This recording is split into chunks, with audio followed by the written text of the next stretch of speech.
If you're someone that seeks truth and notice that people around you don't, you'll probably drift apart, or at least feel disconnected.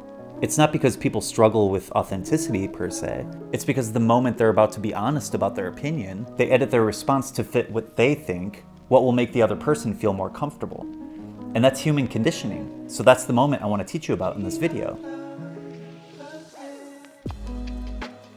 There have been moments in this moon cycle where I understood that authenticity wasn't just the concept of being yourself, but that it costs humanity something much greater. If we're not being honest to others in who we're becoming or what we're understanding, it reinforces a belief system that's been programmed in all of us. So every time we adjust what we say in order to conform, we remove a path for understanding a different perspective.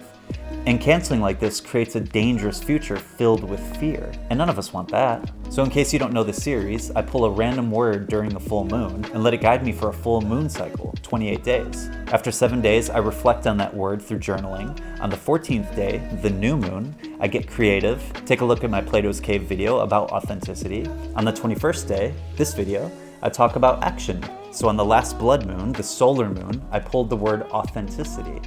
Not to understand it, but to embody it.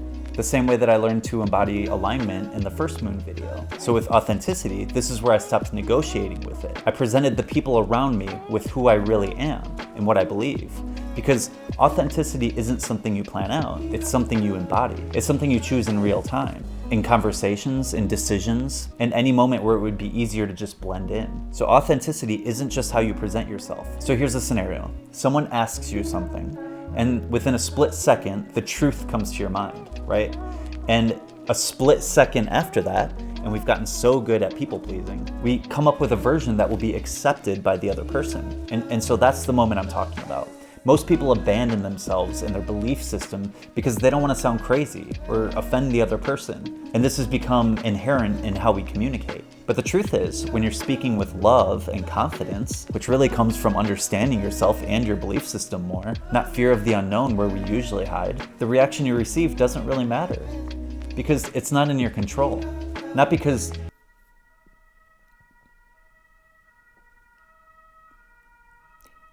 ambulance, there's an ambulance. Not because they're fake, but because we've all been trained to stay safe. You know, it is true that the quietest person in the room is the most dangerous because they speak with confidence and authenticity. They observe that everyone else in the room is speaking in conformity. So here's a few practices. And I'm not gonna say change your whole personality, but remember, changing your personality changes your personal reality. Joe Dispenza. So create an awareness to the moments where you catch yourself in a crossroad, right before you edit yourself and then choose not to. So try this at least once a day, pause in a conversation and notice. Am I about to say what's true or what's safe? And if it's safe, just go one layer deeper. You don't have to be perfect, but just be honest. Because when you tell people what they want to hear, you're doing them and really the world a disservice. Think of a way to respond that embodies love and confidence. Now, you're not trying to change the other person. That's not your responsibility. Your only responsibility is to embody love. Another thing you can try is to bring out your journal and write down one moment where you held back and one moment where you didn't. Because that's the contrast. It's where awareness turns into change. The more you create awareness, especially through a second action like journaling, the easier it'll be to live in authenticity. And the truth is, you won't always do it. Neither do I. There's some conformity that lives in all of us through programming. And honestly, the safe version still comes out because your intuition tells you that the other person isn't ready to hear what you have to say. And that's totally fine. But this isn't about being perfectly authentic. It's about reducing the gap between who you are and who you present yourself in this play of life. Because listen, that gap is where the tension lives, and we need to release that low vibration energy in order to elevate our consciousness. So every time you close that gap, even just a little bit, you feel relief. And that's clarity.